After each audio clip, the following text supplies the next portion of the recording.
I used to believe love was enough.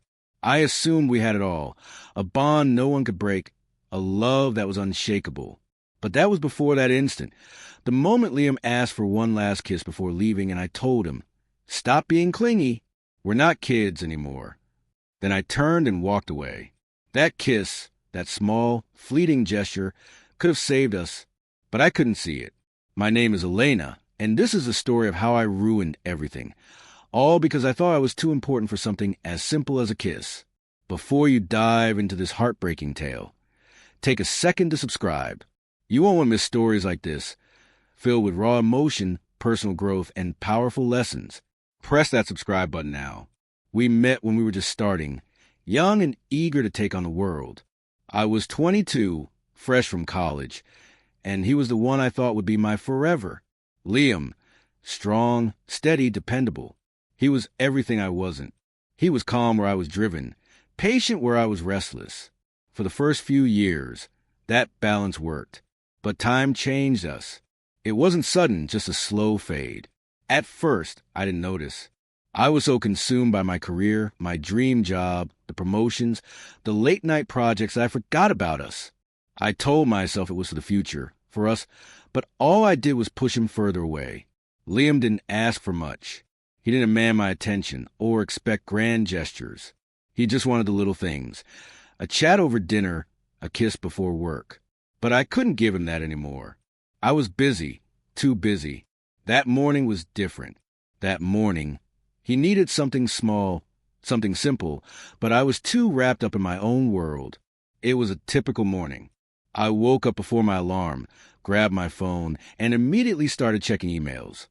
I heard him in the kitchen, making breakfast, eggs, avocado toast, the whole thing. The smell filled the air, but I didn't care.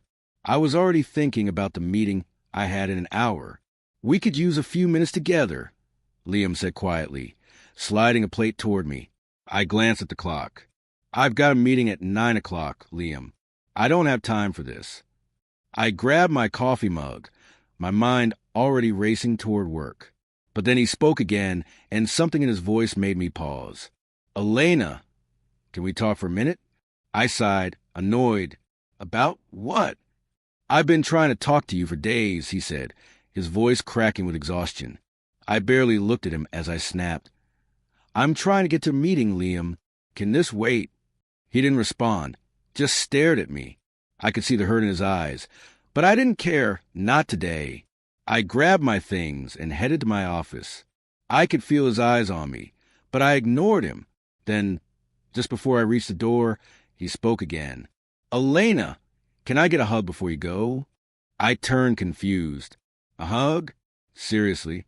I couldn't even process what he was asking. A hug, when I was running late, when I was on the verge of something big. "You're not a child, Liam."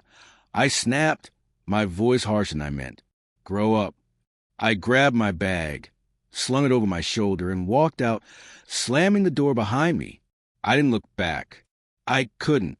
I typed a message to my coworker Andrew with one hand as I strode toward the conference room. "You won't believe what just happened. Liam asked for a hug this morning, like a child. Since when do I have time for that?" Andrew replied instantly. "Yikes. Sounds immature.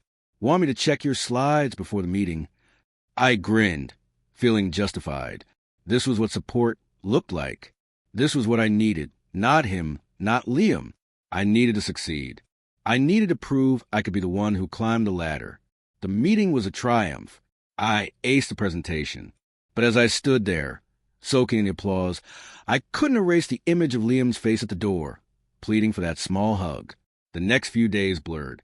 I barely saw him. He left early, returned late, and when we spoke, it was only about trivial things. Bill's groceries, whose turn it was to take out the trash. Our marriage was running on autopilot, and I couldn't be bothered to steer. But something was shifting, and I missed it entirely.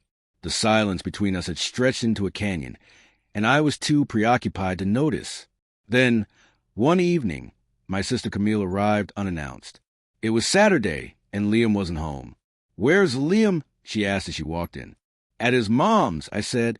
"He's been there every weekend lately. She's sick, you know how it is." Camille arched a brow. Is she actually sick, or is that his excuse to escape? I froze. What do you mean? He's been hiding things from you, Elena, she said gently. And you've been hiding from him. Her words slammed into me. Had I really been that oblivious? A week passed with barely a word from Liam. When we finally talked, I learned the truth. His mother had stage 3 cancer, diagnosed 6 weeks ago. And I'd never even asked. It wasn't just neglect. I'd been dismissive, cold. I'd treated him like a burden, and now he was suffering for it. So here I am, sharing this story. A story about how a single hug could have mended 2 shattered hearts. Instead, I ripped that chance apart. Let this be your warning. Don't wait until it's too late. Don't wreck what matters with your own hands. Life's too short to ignore the people you love. If you've been pushing someone away, if you've been too distracted to care, don't repeat my mistakes. Reach out, choose kindness. And if this story resonates with you, hit that subscribe button. Because sometimes all it takes is one tiny act. A kiss, a hug, a single kind word. Don't wait until it's gone. You might not get another chance. Subscribe for more tales of love, loss, and the hard-won lessons between.